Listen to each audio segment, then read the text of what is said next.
ნატოს გენერალურმა მდივარმა მარკ რუტემ რადიო თავისუფლებასთან ინტერვიუში განაცხადა, რომ ძალიან შეშფოთებულია იმით, რაც საქართველოში ხდება.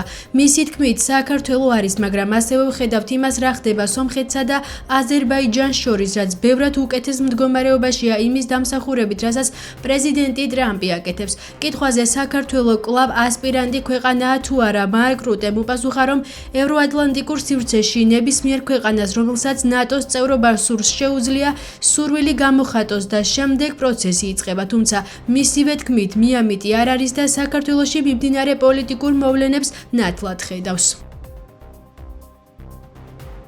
დღეს ახლა როდესაც აქეთ ხდება ნატოს გენერლის მიერ რაღაც გაუგებარი მინიშნებებია, არ ვიცი ეს თუ რაღაც ფრაზები, პირველი რომ ახლა ვისგან იღებენ ზოგადად რა წყაროებისგან იღებენ საქართველოს შესახებ ინფორმაციას ევროპული და ევროატლანტიკური სტრუქტურები ჩვენთვის კარგად არის ცნობილი, აქაური რადიკალები, აქაური ენჯოიშნიკები, ხალხი თუ მედია საშუალებები, საიდანაც სიმართლეს ვერ გაიგებ ელემენტარულად და მეორე კიდე ამ რაღაცა ტენდენციურ განცხადებას და ამ არ ვიცი მე ასეთი ელფერის მქონე განცხადებას ჯობია თუ არის რამე სათქმელი ბოლომდე გაგვაგებინოს, რას ნიშნავს იმას, რომ ძალიან კარგი რომ ვაკვირდებით ჩვენც მზად ვართ ის ჩვენი ვალდებულებები, რაც გაგვაჩნია კონსტიტუციური აღებული შევასრულოთ, როგორც ეს ყველაფერი არის ორმხრივი თამაში და გამორიცხულია, წარმოუდგენელია ცალკარში თამაში.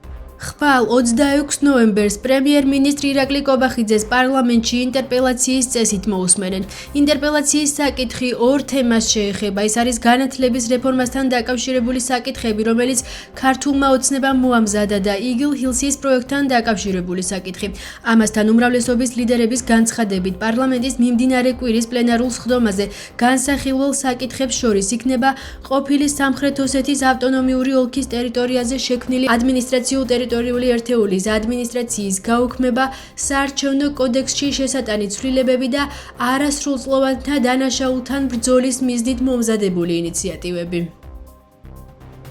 იგილ ჰილსთან დაკავშირებით მეწარმეთა შესახებ და სახელმწიფო ქონების შესახებ კანონებში ცვლილებები შედის. პარლამენტი დაჩქარებული წესით იხილავს კანონ პროექტს, რომლის მიღების შემდეგ ჩნდება სამართლებრივი საფუძველი იმის, რომ სახელმწიფო ასევე აფხაზეთის ან აჭარის ავტონომიური რესპუბლიკის 50% ან 50%-ზე ნაკლები წილობრივი მონაწილეობით მოქმედი საწარმოების სამეთვალყურეო საბჭოში წარმოდგენილი იყოს საჯარო მოსამსახურე, თუ მას საწარმოსთან ინტერესთა კონფლიქტი არ აქვს და დაკისრებულ მოვალეობებს სათანადო ანაზღაურების გარეშე ასრულებს. საკანონმდებლო პაკეტი ქართული ოცნების დეპუტატებმა წარადგინეს. აქციონერთა შეთანხმების თანახმად სახელმწიფოსა და იგილ ჰილს დეველოპმენტ ჰოლდინგ ლიმიტედის მიერ ერთობლივი წილობრივი მონაწილეობით მოქმედი იგილ ჰილს საქართველოს სამეთვალყურეო საბჭოს შემადგენლობა უნდა შედგებოდეს როგორც ინვესტორის, ასევე სახელმწიფოს წარმომადგენლებისგან.